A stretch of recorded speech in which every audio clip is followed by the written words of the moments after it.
Ya mpenzi mtazamaji wa Life Rise TV, napenda kukaribisha kwenye mfululizo wetu wa masomo ambayo yanaendelea mahali hapa. Ninaamini mpaka sasa umeendelea kubarikiwa kwa namna ya pekee kabisa. Nipende kukushukuru pia kwa namna ambavyo unaendelea kufuatilia.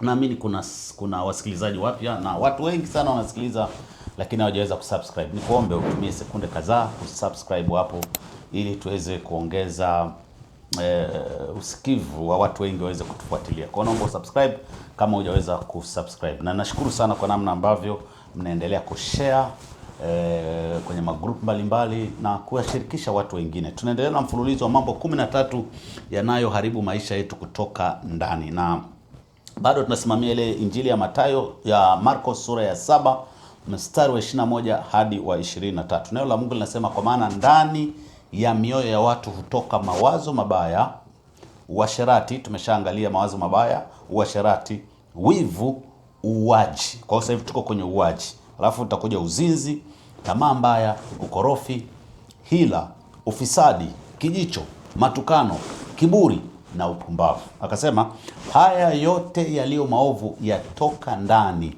nayo yamtia mtu unajisi. Kama hujafuatilia somo la nyuma ambalo tulianza kama utangulizi kuelezea namna ya uwaji unavyofanyika, ni muhimu sana ulifuatilie somo lile la kwanza, liko hapo uwaji, kwa sababu utaweza kupata mwendelezo wa somo la leo na somo la wiki ijayo, Mungu akipenda. Tulijaribu kuona kwamba uwaji ni jambo la ndani. Yesu anajaribu kusema kwamba uwaji sio tendo la nje. Uwaji sio ile pale unaposhika tu silaha na kumua mtu. Tumekujaribu kuona kabisa kwamba watu wengi sana wameua maisha ya watu. Watu wengi sana wameua ndoto za watu kwa kupitia tu maneno. Watu wengi huona uwaji kama tukio la ghafla, lakini ukweli uwaji sio tukio la ghafla. Ni tukio ambalo linaanzia ndani. Ni matokeo ya mambo yaliyokuwa ndani ya moyo wa mtu kwa muda mrefu. Na tuliona kwamba hakuna mtu ambaye anaanza kuua kwa siku moja. Hakuna mtu ambaye anaanza kumuua au kuua kwa siku moja. Kwanza kuna kitu kilikuwa ndani yake. Kuna kitu kilikuwa ndani yake ndicho kikapelekea mpaka aweze kuua. Kwa hiyo leo tunataka tuangalie nini ni vyanzo au chanzo au vyanzo vya uwaji. Vipi ni vyanzo vya uwaji? Vitu gani ambavyo vinapelekea mpaka mtu anaanza kumuua mwenzake? Viko vyanzo kama 4 au 5. Chanzo cha kwanza ni hasira isiyothibitiwa. Hasira isiyothibitiwa inaitwa emotional overflow. Kushindwa kudhibiti hasira kumepelekea uwaji. Hasira kibiblia, hasira kama hasira yenyewe sio tatizo, wala sio tatizo kubwa. Hasira kama hasira yenyewe, tatizo ni pale hasira inapoachwa bila kudhibitiwa. Hapo ndio inakuwa shida. Kwa nini nimesema hasira kama hasira yenyewe sio mwanzo, sio tatizo? Sababu Biblia inatuambia yenyewe kwenye Waefeso sura ya 4 mstari wa 26 anasema, muwe na hasira ila msitende dhambi. Jua lisichwe na uchungu wenu bado haujawatoka. Sasa pointi ya pili ya chanzo nitaielezea, lakini anasema muwe na hasira ila msitende dhambi. Kwa hiyo msikilizaji wangu, kumbe unaweza ukawa na hasira lakini usitende dhambi. Unaweza kukasirika lakini usitende dhambi. Ndio maana akasema hasira kama hasira yenyewe huwa haina shida. Unaweza ukawa na hasira lakini usitende dhambi, lakini akasema jua lisichwe na uchungu wenu bado haujawatoka. Kwa hiyo tatizo, hasira isipothibitiwa ikalala leo, kesho kutwa, itapelekea kitu kingine. Kuna grade utakuwa umeenda juu zaidi hasira usipothibiti. Kwa mfano wa maisha, labda nisema wa kawaida, mtu anakasirika kutoka ofisini, labda amegombana na mtu au amekwazwa na bosi au amekwaza na rafiki yake, anarudi nyumbani bado ana hasira. Alafu anaendelea kuliwaza hilo tatizo usiku. Analiwaza tena na tena. Analiwaza tena na tena. Baada ya kuruhusu hilo jambo kuendelea kutokea hivyo, hapo hasira inaanza kukua ndani. Hasira inaanza kukua ndani. Na tatizo la hasira inapokaa ndani ya mtu kwa muda mrefu, inapotosha maamuzi. Kwa utaanza kufanya maamuzi ambayo sio sahihi kwa sababu ya hasira ambayo umeiacha ikae kwa muda ndani mwako. Mwishoni inapunguza hekima.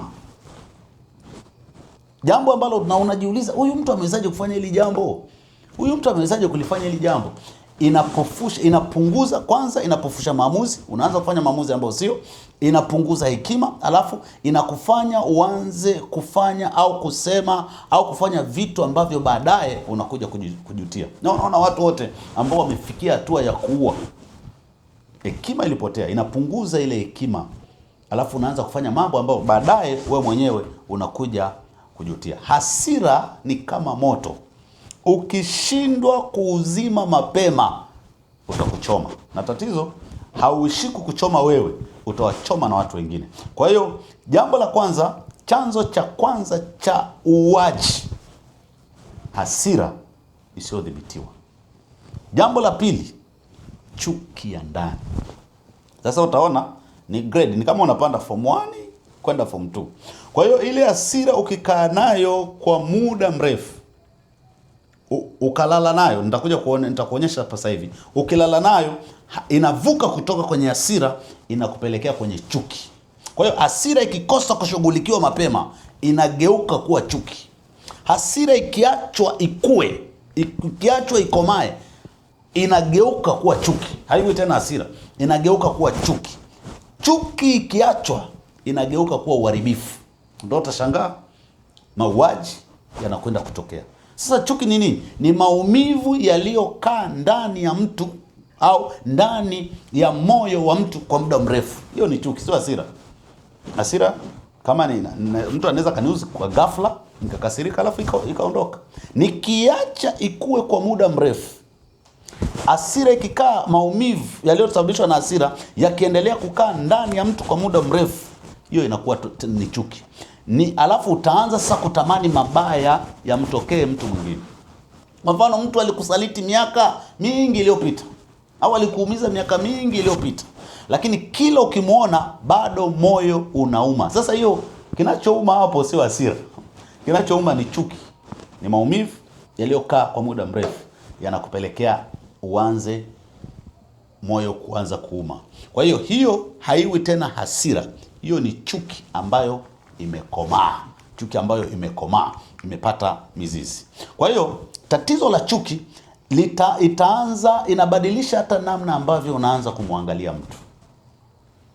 Walikuwa mnaelewana vizuri kabisa, ulikuwa unamuona ni mtu mwema kabisa, lakini chuki itaanza kupelekea utaanza kumtizama yule mtu tofauti. Unaacha kuona hata ubinadamu wake, hata yale mazuri ambayo alikufanyia unaacha kuyaona. Na hapo ndipo sasa utaweza kuanza kupanga visasi. Utaanza kupanga visasi juu ya huyo mtu. Utaanza kuharibu mtu mwingine. Utaanza kufurahia mwingine akianguka. Kwa hiyo chuki ni sumu, ndugu zangu. Chuki ni sumu. Kwa hiyo tunatoka kwenye hasira. Chanzo cha kwanza cha uaji, hasira. Ikigraduate, ikienda juu kidogo, inaenda kuwa chuki. Alafu chanzo cha tatu cha uaji ni kinyongo. Sasa hii inakuwa unforgiveness. Ndio kinyongo hicho. Kinyongo ni kumbukumbu ya maumivu usiokuwa tayari kuyaachilia. Utanielewa, line kana tofautiana kadogo sana kati ya chuki na kinyongo. Chuki umekaa nayo muda mrefu, of course, na kile kimekaa sasa kimekomaa zaidi, kinakuwa kinyongo. Kumbukumbu ya maumivu usiokuwa tayari kuyaachilia. Mfano, ndio unaishia kusema sitakaa nisahau alichonifanyia huyo mtu. Sasa hicho ni kinyongo. Siku moja nitalipa, siku moja nitamlipiza kisasi, nitamuonyesha. Sasa hiyo ndio inakuwa unforgiveness. Siwezi, unashindwa kusamehe. Haya maneno ya sitasahau alichonifanyia, siku moja nitalipa tu kisasi, nitamuonyesha. Haya ni maneno yanayoonekana moyo umebeba mzigo mzito wa chuki.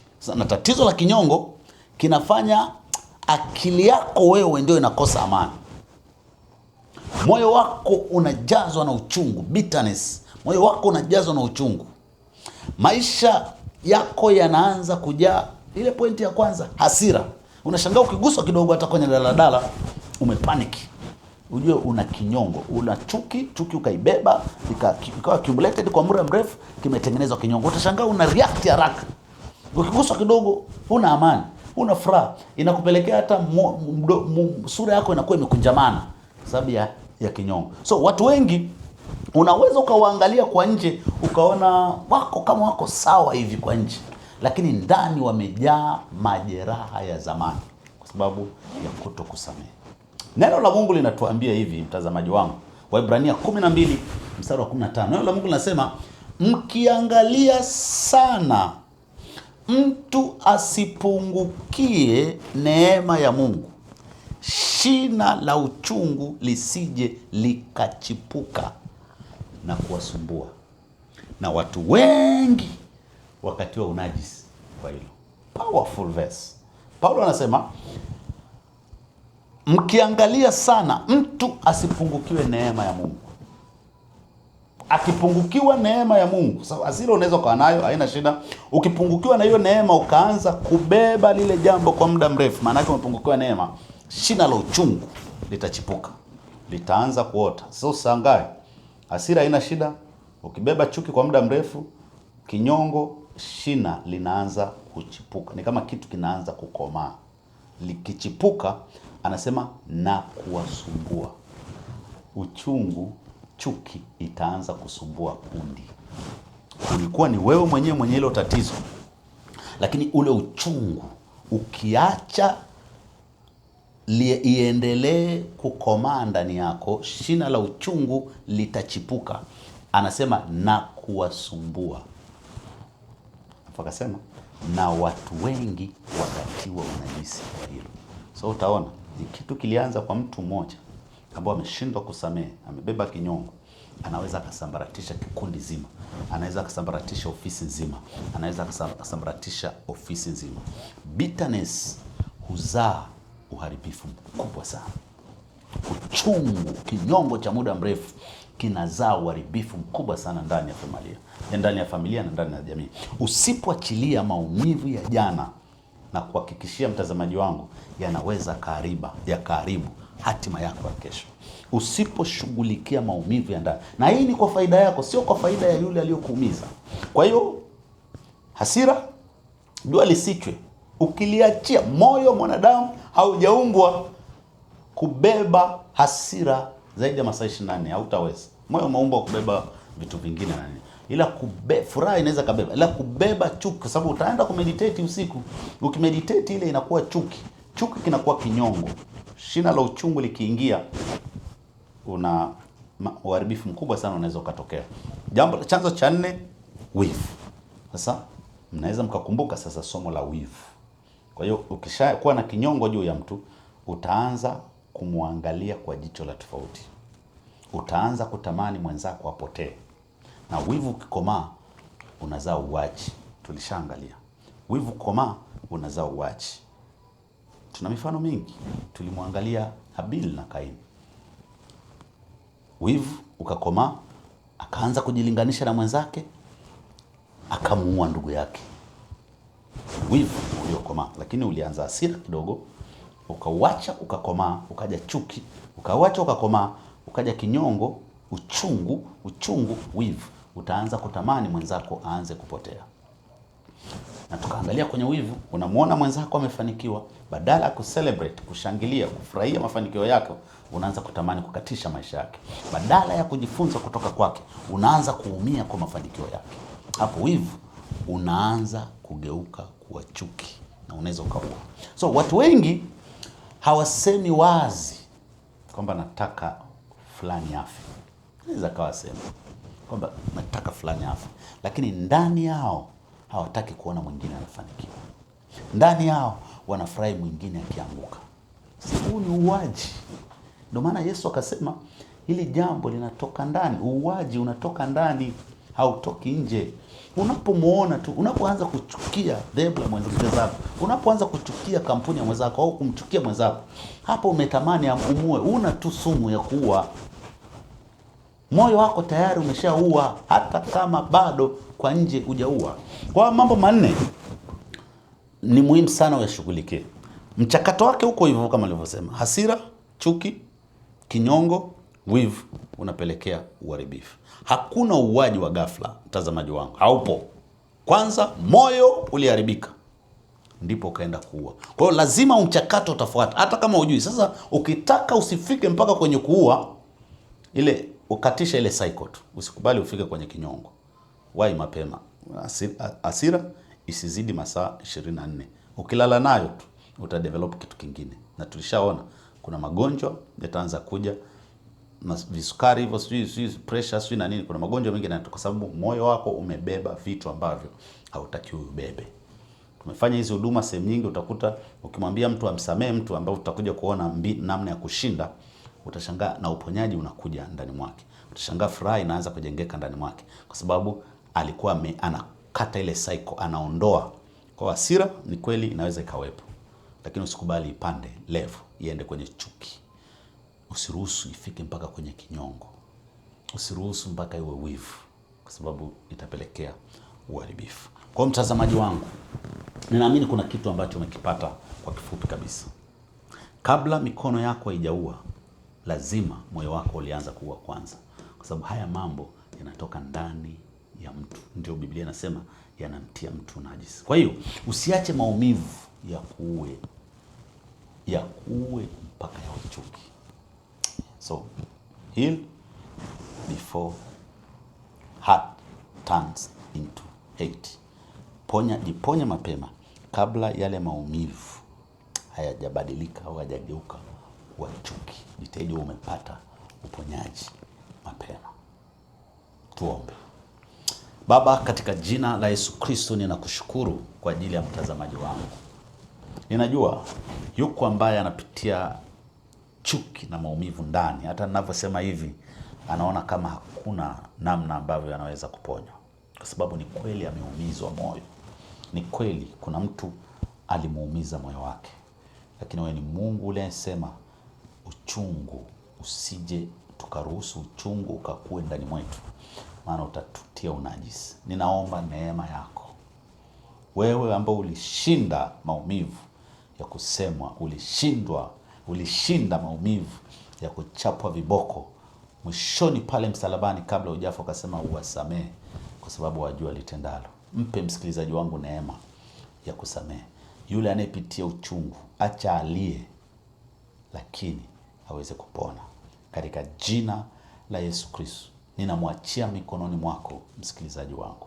Wewe ambao una hasira kali, usiseme hii hasira ni ya ukoo wetu. Hapana, unaweza kupona. Msaidie msikilizaji wangu huyu ambaye ana hasira kali, ambayo imepelekea kupiga, ingine imepelekea hata kuua. Mpe neema ya kuweza kushinda, kwa sababu inawezekana. Katika jina la Yesu Kristo, namwachia mikononi mwako. Kazidi kumlinda na kumpigania. Amen. Mtazamaji wangu, tukutane episode inayofuata, jinsi ya kushinda uwaji. Itakusaidia sana jinsi ya kushinda hasira, jinsi ya kushinda chuki, jinsi ya kushinda kinyongo cha ndani. Mungu akubariki sana. Tukutane wiki ijayo. Nakupenda. Usiache kusubscribe na kushare kwa watu wengine. Mungu akubariki sana. Wewe ni mshindi. Umalize mwezi wa 6 kwa amani, na miezi 6 ijayo tunaamini tutatenda mambo makuu. Amen.